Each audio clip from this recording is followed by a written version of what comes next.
Hello and welcome. It's Jane Whiting speaking, and welcome to day 5 of our Have the Love You Deserve 7-day challenge. And today I'm going to talk about inner child healing and codependency. And I know that many of you are most interested in healing your partner relationship or recovering from a broken partner relationship. So I was tempted to move straight into that today, but inner child healing work is critical for healing this relationship. So, because 20% of the problems in our partner relationship or ex-partner relationship are actually to do with what's happening in that relationship, and 80% of it is to do with early child unresolved issues from our early childhood. And that's why this inner child work is so important. Because what happened to the carefree, magical child that was within us, who loved to play and dance and sing and make believe? Do you remember that? Being a joyful, carefree child living in your own little world full of connectedness and joy and wonder and mystery? We were all like that once. What happened? I still remember living in my own little world when I was small, where I felt totally safe and immersed in a loving presence, even though I couldn't have voiced that. But I had a very close relationship to what I now call God or Source, and I felt very loved. But as time moved on, and probably after I started school, I couldn't connect the two worlds, my outer and inner world. And perhaps also out of anger, where I blamed the universe for my difficult relationship with my mother, I shut myself down spiritually, and it was hell. During my adolescence, I was adamant that there was no God, and I behaved in ways that were very defiant and really very damaging to myself. And many of my generation actually have turned our back on any kind of spirituality as a kind of knee-jerk reaction to the rigid and sometimes hypocritical rules of organised religion, and it's caused us a lot of pain. But not only that, we've also raised children who have no sense of spirituality or higher meaning to life. And perhaps that explains a lot about the ways of the youth and young adults today, and really the world at large. But I absolutely believe that the world is changing very fast, and that we are waking up to a higher level of consciousness that is not dependent on any dogma or religion, but is more of a personal journey. So it's definitely not doom and gloom. Which is why I work at the soul level to help my clients heal and awaken to the loving presence of their higher self.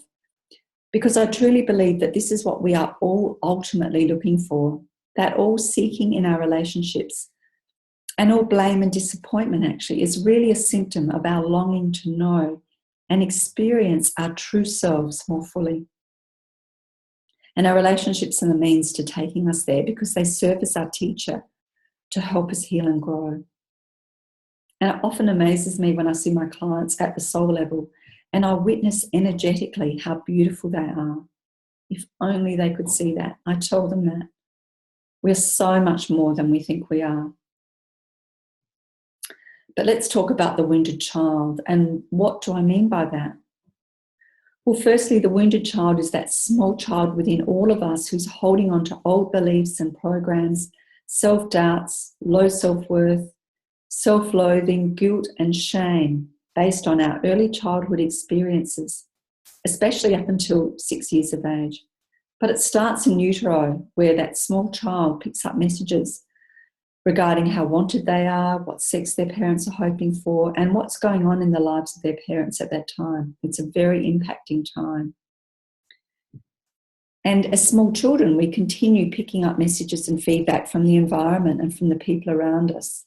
Their opinions, words and reactions to us leave a profound imprint on us, and it doesn't go away. And if it's ignored or not validated, it can fester inside of us and cause a lot of problems in relationships, especially partner relationships. And I'll give you some examples of being wounded as a child. And we've all been wounded. I don't think there's any exceptions to that. But playing certain roles to people please, not being authentic, causing problems in relationships when things are going well because that feels familiar and right and non-threatening. Lacking faith and trust in others because you've been let down so many times. Having trouble bonding with your own inner wisdom or the higher power within you, even though deep down you long to experience this. Or putting up with less than acceptable behaviour because you don't feel worthy of anything better and it's all your fault. Feelings of powerlessness and neediness and people-pleasing. And the list goes on and on and on. Because as small children, we often make false assumptions about ourselves. For example, if our parents are fighting and can't stand each other, we think it's our fault. Also, Robert Burney says, work for world peace, heal your wounded child. And there's a lot of truth in that.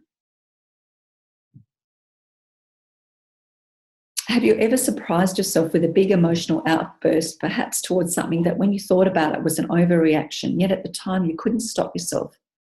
That's the wounded child. And often when people are behaving badly in relationships, it's a symptom of the small child within who is still holding on to rage and anger from their childhood experiences. In fact, it's widely accepted that 20% of the problems in relationships is actually due to the relationship, and 80% is related to unresolved childhood experiences. And actually, I've just repeated that. I said that at the beginning, but it's so important to understand that. So if you're having problems in your relationship, then you most likely have a lot of inner child healing to do. Emotional, physical, and sexual abuse are all symptoms of a damaged childhood, as is road rage or domestic violence, and so on. The wounded child plays a big role in codependency in relationships. And what do I mean by that? Codependency it's giving our power away regarding how we feel about ourselves to outside influences and circumstances over which we have no control, which often means placing our sense of worth on external factors that are dictated to us by those who don't necessarily have our best interests at heart. In other words, it means looking towards other people, places, and material possessions, or personal achievements, social status, as a means of determining our worth. And therefore, we make these things a priority in our lives, and when we achieve them, we're very disappointed because they fail to deliver the happiness that we're looking for. And they become of utmost importance, and we pursue them at all costs, which only adds to the emptiness inside of us. Basically, we're looking outside of ourselves in all the wrong places for something that we can only ever find within ourselves.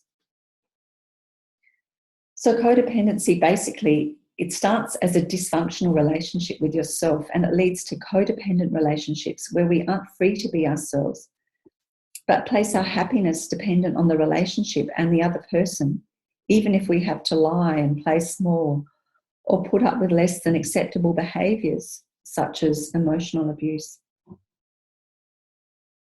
You see, we are taught to love in unhealthy ways by our parents, our teachers, and our caregivers who didn't have a clue about healthy love or self-worth or self-love. And we were disciplined as children through a shame-based system that kept feeding us the message that there's something wrong with us, that we're inherently flawed and that we're powerless to change that. It's true.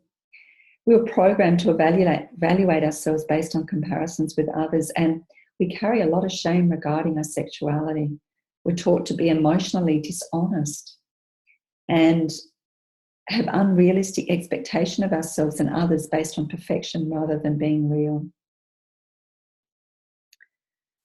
And there's no such thing as Mr. or Mrs. Perfect. It's a myth. And the sooner we recognise this, then the happier we'll be in our relationships.